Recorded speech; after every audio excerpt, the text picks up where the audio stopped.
বন্ধুরা, কেমন আছো তোমরা? প্রিয়া কিচেনে তোমাদের আরও একবার ওয়েলকাম। তো আমি আজকে দেখো রান্না করে নিয়েছি কাঁকড়া দিয়ে কুমড়ো শাক। তো দেখো কুমড়ো শাক কাঁকড়া দিয়ে খেতে আমার অসাধারণ লাগে। তো তোমাদের কেমন লাগে তোমরা অবশ্যই আমাকে কমেন্টে জানাবে। তো চলো আমি কাঁকড়া দিয়ে কুমড়ো শাকটা রেঁধে ফেলি। তো দেখো আমি তার জন্য কাঁকড়া ছাড়িয়ে নিয়েছি, ভালো করে নিয়ে ধুয়ে আমি এগুলো ভেজে নিচ্ছি। এরপরে দেখো কড়াইতে তেল ছিল, সেই তেলে 5 ফোড়ন সোমবার দিয়ে আলুগুলো ভেজে নেব। তারপরে আলু যখন ভাজা আমার হয়ে যাবে, এরপরে একটু জায়গা করে রসুন থেতো করে দিয়ে দিলাম। তো এরপরে দিয়ে দেবো আমি এখানে কাঁচা লঙ্কা দিয়ে ভালো করে বেশ নাড়িয়ে চাড়িয়ে নেব। তারপরে দিয়ে দেবো নুন, তারপরে দিয়ে দিচ্ছি হলুদ, দিয়ে ভালো করে নামিয়ে নেব। তো শাক পাতাতে তো কোনো মশলা চলেই না, সেটা তো সবাই জানো।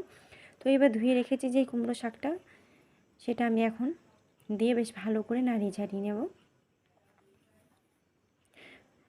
তো দেখো আমার নাড়ানো চাড়ানো হয়ে গেছে।